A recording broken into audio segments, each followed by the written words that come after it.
Sir काय सांगाल की आता EVM बद्दल आपण कशा पद्धतीने आक्षेप घेतलाय, आपण फेरमतमोजणी करताय, काय तुम्ही शुल्क भरलेलं आहे आणि एकूण तुमची मागणी? आम्ही शुल्क एका बूथसाठी 47,200 रुपये भरले। एकूण बूथच्या 5% तुम्हाला पैसे भरता येतात।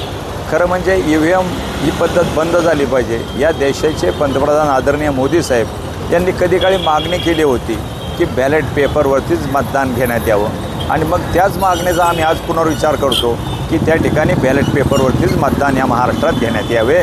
त्याचबरोबर दुबार मतदारसंख्या या राज्यामध्ये खूप मोठ्या प्रमाणात आहे। दुबार मतदार तो 2-2 ठिकाणी मतदान करतो, 3-3 ठिकाणी मतदान करतो।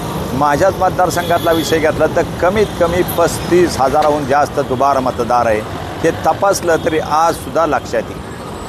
आता दुसरी एक गोष्ट समोर येते ते म्हणजे वाढलेली मतसंख्या, म्हणजे जे काही EVM मधलं मतदान आहे त्याच्यातली वाढलेली संख्या, याच्यातली जी तफावत आहे, या बाबतीत काही आक्षेप आपण नोंदवला? अर्थातच मी तुम्हाला असं जे सांगितलं आता की मतदारसंख्या जर एवढी मोठ्या प्रमाणात वाढत असेल तर ही दुबार पद्धत आहे, ही म्हणजे कठीण आहे ना।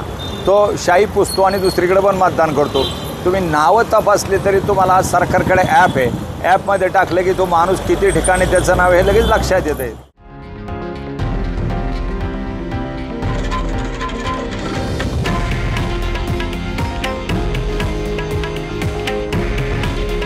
हे आहे देशातील नंबर 1 न्यूज नेटवर्क आणि आपण पाहत आहात TV9 मराठी।